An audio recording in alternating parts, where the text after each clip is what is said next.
مبلغ کیا کرتا ہے؟ وہ کہتا ہے کہ نبیوں نے بھی اپنی دعوت اور تبلیغ کو شروع کیا تھا اسی ایک نقطے سے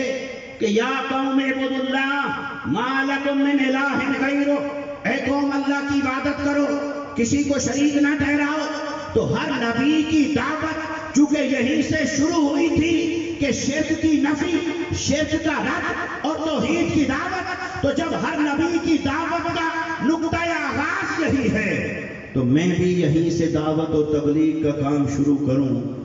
بھئی یہ تیرا استدلال فاسد ہے۔ نبی اس لیے شرک کو رد کرتے تھے اور توحید کا جھنڈا اٹھاتے تھے کیونکہ نبی آتا ہی تب تھا جب شرک پھیل جاتا تھا، اور جب شرک پھیل جاتا تھا تب پورا قرآن گواہ ہے نبی آتا تھا۔ یہ دونوں آپس میں لازم اور ملزوم ہیں۔ جب بھی شرک پھیل جاتا تھا تو نبی آتا تھا، جب شرک پھیل جاتا تھا تو نبی آتا تھا۔ اب شرک کا دروازہ بند کر دیا میرے مصطفیٰ نے، کیونکہ اللہ نے خاتم النبیین کا تاج مصطفیٰ کو عطا فرمایا۔ اب امت کی اکثریت کو مشرک کہنے والوں ذرا غور کرو اپنی اس فکر پر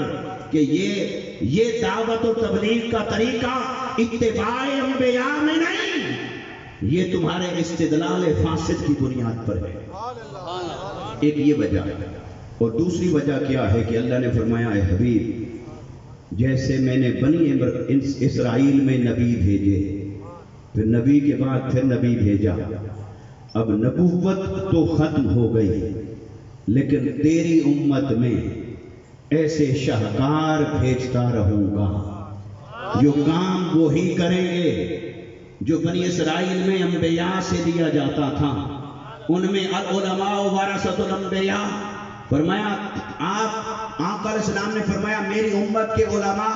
وہ انبیاء کے وارث ہیں، اور ایک روایت جس نے فرمایا علماء امتی کا انبیاء بنی اسرائیل، میری امت کے علماء بنی اسرائیل کے انبیاء کی طرح ہیں، عظمت میں نہیں، مقام میں نہیں، منصب میں نہیں، شان میں نہیں، اس فریضے کی ادائیگی میں جو فریضہ وہ آ کر ادا کیا کرتے تھے۔ تو اب علماء کا لفظ بہت وسیع ہے۔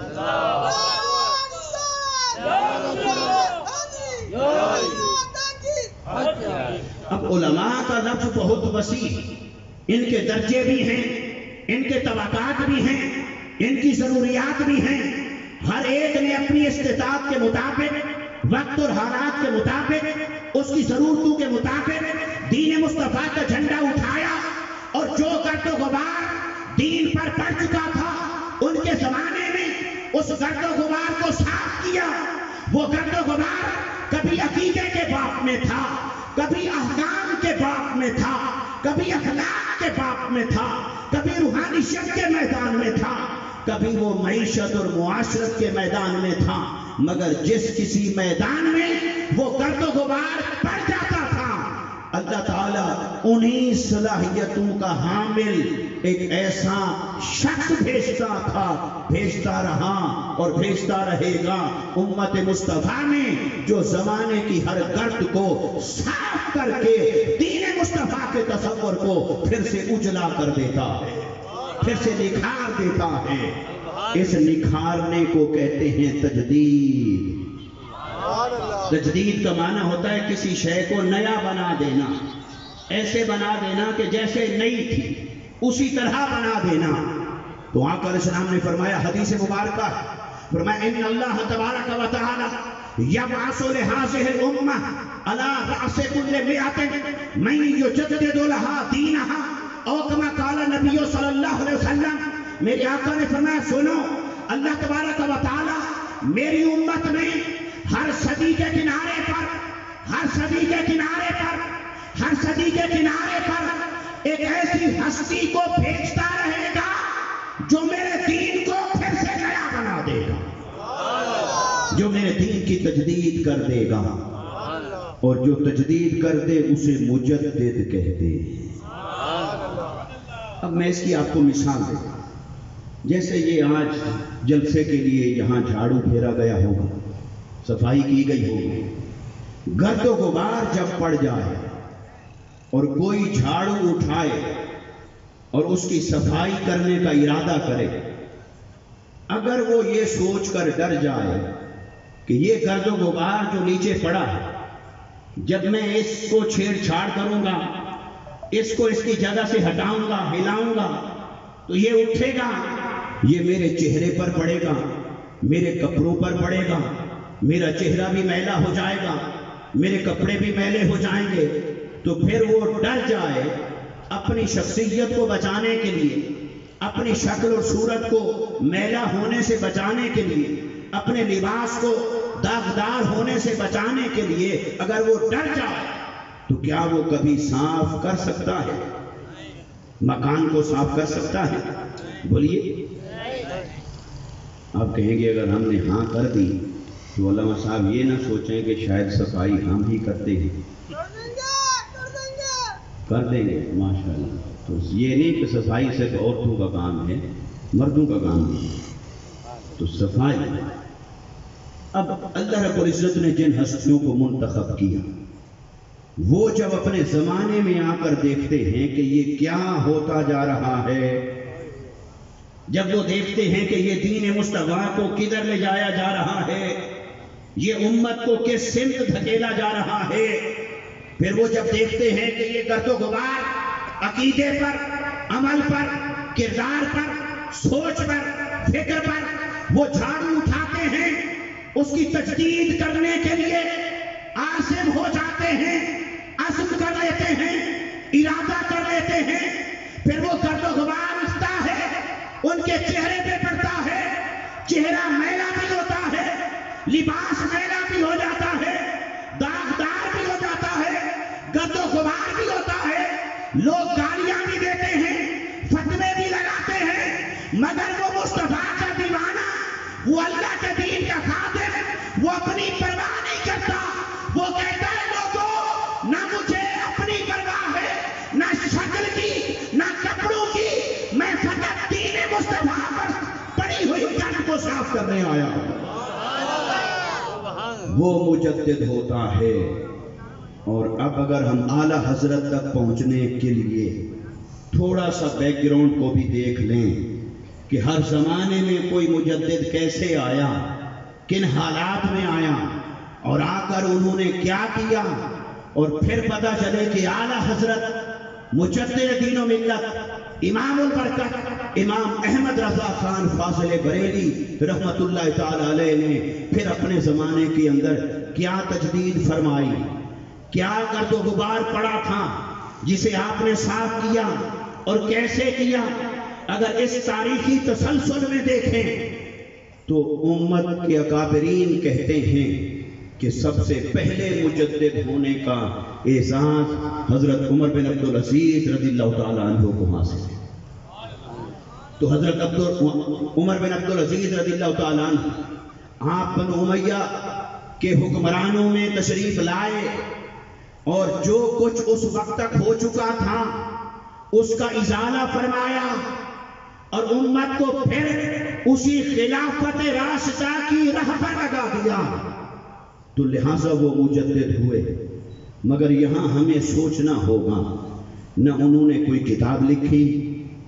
نہ انہوں نے کوئی دارالعلوم بنایا، نہ انہوں نے کوئی تنظیم اور جماعت بنائی، تو پھر وہ مجدد کیوں ہوئے؟ بھئی مجدد کی سادہ سی ڈیفینیشن یہ ہے،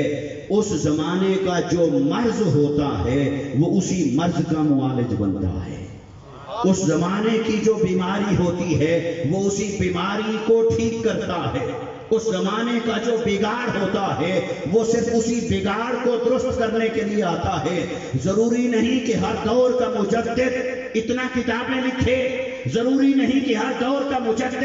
دارالعلوم بھی بنائے، مگر ہاں جب مرض یہی ہوگا تو تب کام بھی یہی ہوگا، تجدید بھی یہی ہوگی۔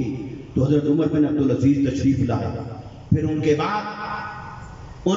پھر ہمارے محدثین بھی ہیں جنہوں نے اپنے اپنے اعتبار سے تجدیدی خدمات سر انجام دی، پھر فقہائے اربعہ بھی ہیں، دیگر مجتہدین بھی ہیں، انہوں نے اپنے اپنے زمانے میں یہ کام سر انجام دیے۔ پھر کیا ہوا؟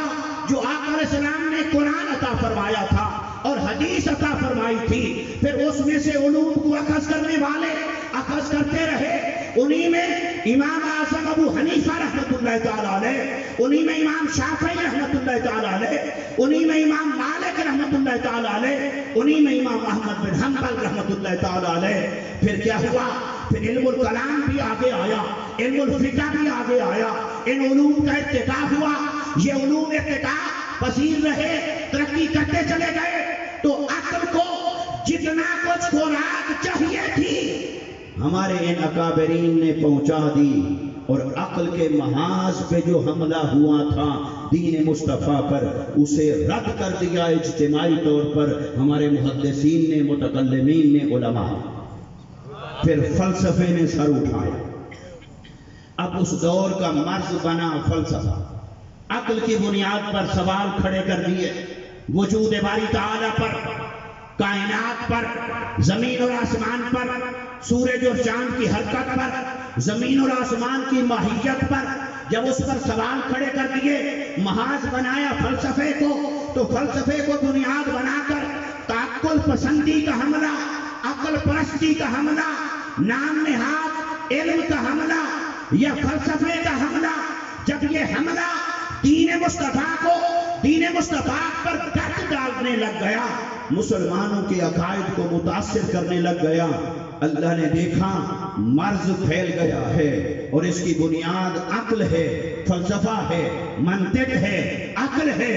تو اللہ نے اسے بھیجا جسے عقل کے نقطۂ کمال پر پیدا فرمایا۔ وہ امام رازی ہیں، وہ امام غزالی ہیں، اللہ نے ان ہستیوں کو بھیجا کیونکہ انہوں نے رد کیا عقلی دلائل کے ساتھ، فلسفہ کے ساتھ، منطق کے ساتھ، علم الکلام کے ساتھ، عقلی دلائل کے ساتھ انہوں نے دین مصطفیٰ کا جھنڈا اٹھایا، تو جو عقل حملہ آور تھا دین مصطفیٰ پر یا امت مسلمہ پر، امت مسلمہ کے عقائد پر،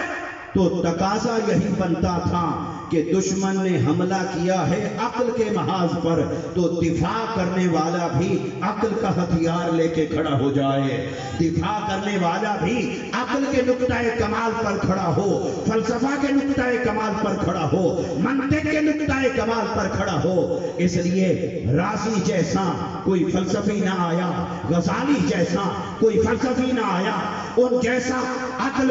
فلسفہ، منطق اور عقل کی بات کرنے والا کوئی نہ آیا۔ کیوں؟ اس لیے کہ اس دور میں فتنہ یہی تھا، مرض یہی تھا، تو اس دور کا علاج بھی یہی تھا۔ اس لیے آپ دیکھیں گے جتنے بھی مجددین آئے ان کی صلاحیتیں آپس میں ایک دوسرے سے جدا جدا، ان کے مزاج بھی آپس میں ایک دوسرے سے جدا جدا، تو دین تو ایک ہی پڑھا، پھر مزاج مختلف کیوں ہوئے؟ اس لیے کہ اس دور کا جو مرض تھا اللہ نے اسی کے رد میں انہیں مزاج عطا فرمائے تھے۔ اب اس سے آگے چلتے آئیں، اب یہ جو انسانی وجود کے اندر عقل کا محاذ تھا یہ محفوظ ہو گیا، امام رازی کے دلائل سے، غزالی کے دلائل سے، دیگر فلاسفہ بھی تھے، متکلمین بھی تھے، ان کے دلائل سے عقل کے محاذ پر جو حملہ ہو سکتا تھا انہوں نے اس کو پروٹیکٹ کر دیا، سیکیور کر دیا، محفوظ بنا۔ لیکن جب انسان کی ساری انرجی عقل کے محاذ پر چلی گئی تو دل کی دنیا ویران ہونے لگ گئی، دل کی دنیا ویران ہونے لگ گئی۔ وہ روحانیت، وہ تصوف، وہ گریہ ازاری، وہ خشیت الہی، وہ عشق الہی، وہ معرفت الہی کے جام، وہ محبت مصطفیٰ، وہ ادب مصطفیٰ، وہ تعظیم مصطفیٰ، وہ اللہ کی محبت میں رونا، مصطفیٰ کے ہجر میں رونا، وہ دلوں کا تڑپنا،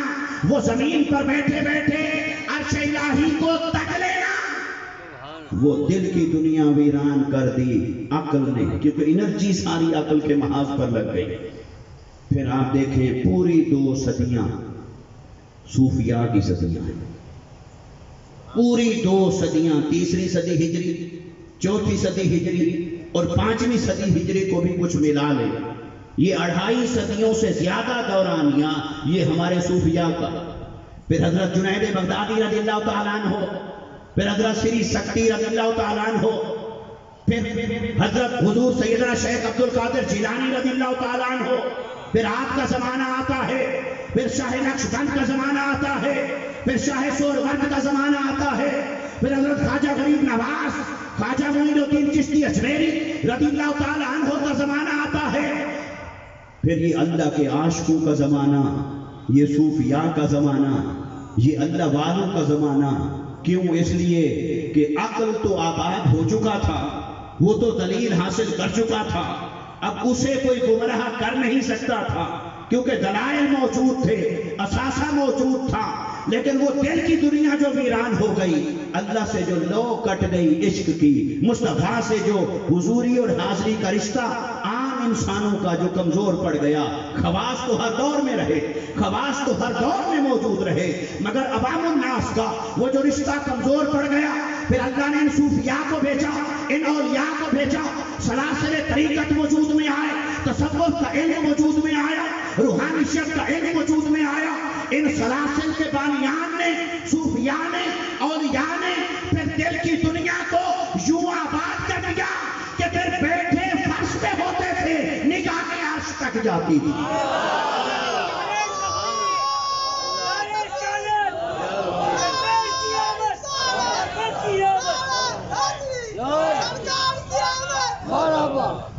مگر اس فلسفہ تجدید کو تھوڑا سمجھتے آئیے، ابھی باتیں تھوڑی سی خشک ہیں کیونکہ فکری ہیں، مگر انشاءاللہ پھر تر بھی کرتے ہیں اس کو تر بھی کرتے ہیں انشاءاللہ، مگر یہ بنیاد سمجھنا ضروری ہے کہ کوئی مجدد آتا ہے تو آ کے کرتا کیا؟ تو اعلیٰ حضرت فاضل بریلوی رحمت اللہ تعالی علیہ کا پھر سب سے بڑا کارنامہ ہے کیا کہ آج یہاں سندھ کی دھرتی پر بھی ان کے دیوانے اور متوالے بیٹھے ہیں، پنجاب چلے جائیں وہاں بھی دیوانے اور متوالے ہیں، الغرض کسی شہر میں چلے جائیں، برے صغیر پاک و ہند کی حدوں سے ماورا ہو کر بھی چلے جائیں تو اعلیٰ حضرت کے نام لیوا ہر جگہ آپ کو مل دیں گے۔ تو وہ وجہ کیا ہے؟ اس وجہ کے پیچھے اس کو سمجھنا ضروری ہے، پس منظر ہو۔ تو دل کی دنیا آباد ہو گئی، تو ایسے میں دل کی دنیا آباد کرنے والوں میں سے ایک ہستی برے صغیر میں تشریف لائے، حضرت خواجہ غریب نواز رحمت اللہ تعالیٰ علیہ۔ اب آپ آئے تو آپ کے سامنے مرض کیا تھا، حالات کیا تھا، اور ان حالات میں آپ نے تجدیدی کارنامہ کیسے ادا فرمایا؟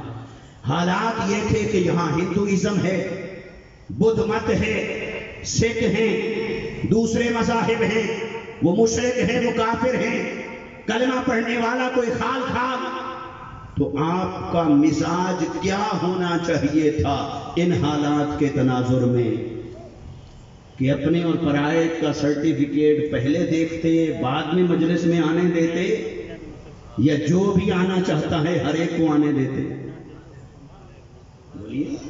یعنی حالات کا تقاضا کیا بنتا ہے کہ جب ہمسائے میں دائیں طرف بھی ہندو کا گھر ہے، بائیں طرف سکھ کا گھر ہے، سامنے کسی بدھ مت کا گھر ہے، مشرک ہیں، کافر ہیں، نہ اللہ کو مانتے ہیں، اور کرتے کیا ہیں؟ موسیقی ہے، آلات موسیقی ہیں، برے صغیر کی موسیقی ہے، ایک عرب کی موسیقی تھی، ایک برے صغیر کی موسیقی، طبلہ ہے، سارنگی ہے، یہ ماحول ہے۔ اور خواجہ غریب نواز تشریف لائے، اب دیکھا کہ انہیں کیسے مصطفیٰ کا غلام بناؤں۔ اب حالات کا تقاضا کیا ہے؟ تو اللہ نے اس مجدد کو مزاج ایسا عطا فرمایا کہ وہ کسی سے نفرت ہی نہیں کرتے، جو آ جائے آپ کے دسترخوان پہ بیٹھتا ہے، جو آ جائے آپ کے دسترخوان پہ بیٹھتا ہے۔ کوئی آگے کہے کہ جی میں نے آپ کی محفل میں تو آؤں گا لیکن میں رام رام کروں گا، رحمان کو نہیں یاد کروں گا، اللہ اللہ نہیں کروں گا، میں اپنے معبود یا اپنے بت اس کی پرورش کروں گا، اس کا فکر کروں گا، یا کوئی کہے کہ میں اس تبلے کے بغیر نہیں رہتا، میں سارنگی کے بغیر نہیں رہتا، تو اس دور کے مجدد کو اللہ نے مزاج وہی عطا فرمایا جو اس دور کا تقاضا تھا۔ فرمایا جو آنا چاہتا ہے آ جائے، بے شک وہ 2 گھنٹے اپنی سنائے گا مگر 5 منٹ اس فقیر کی بھی تو سنے گا، اور جب خواجہ غریب نواز کی سنے گا تو اسی تبلے پر اگر خواجہ غریب نواز عارفانہ کلام پیش فرمائیں گے یا آپ کے خادم عارفانہ کلام پیش فرمائیں گے تو وہ جو پہلے رام رام کر رہا تھا اس مرد حق اللہ کے سچے عاشق اور مصطفیٰ کے سچے مقبول اس اللہ کے مقبول بندے کی شان اور صحبت کی برکت سے آیا تھا تو رام رام کر رہا تھا مگر گیا ہے تو رحمان کا خادم بن کے یہ مزاج ایسا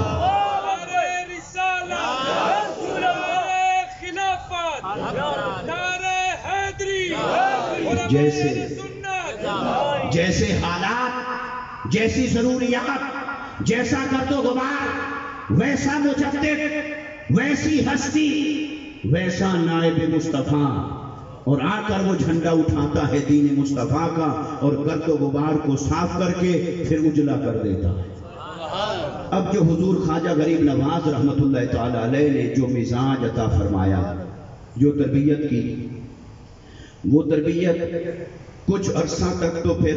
حق کے راستے پر قائم رہے مگر آنے والوں نے اس اصل فلسفے کی حفاظت کرنے کی بجائے اس کو مس یوز کرنا شروع کیا اور نوبت جا پہنچی اکبر کے دین الہی تک چونکہ وہی تھا بھی ہندو آ رہا ہے تو آنے دو سکھ ہے تو آنے دو عیسائی ہے تو آنے دو نفرت نہ کرو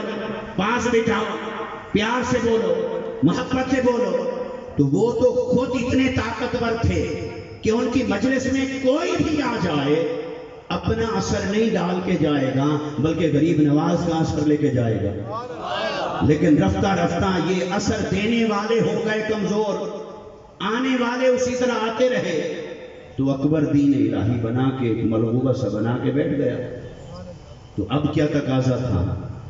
اب ایسے مزاج کی حامل شخصیت کو بھیجا جائے جو کھرے کو کھرا کر دکھائے کھوٹے کو کھوٹا کر دکھائے رتی برابر کھوٹ ہو اسے نہ اپنی مجلس میں بیٹھنے دے نہ اپنے قریب بھٹکنے دے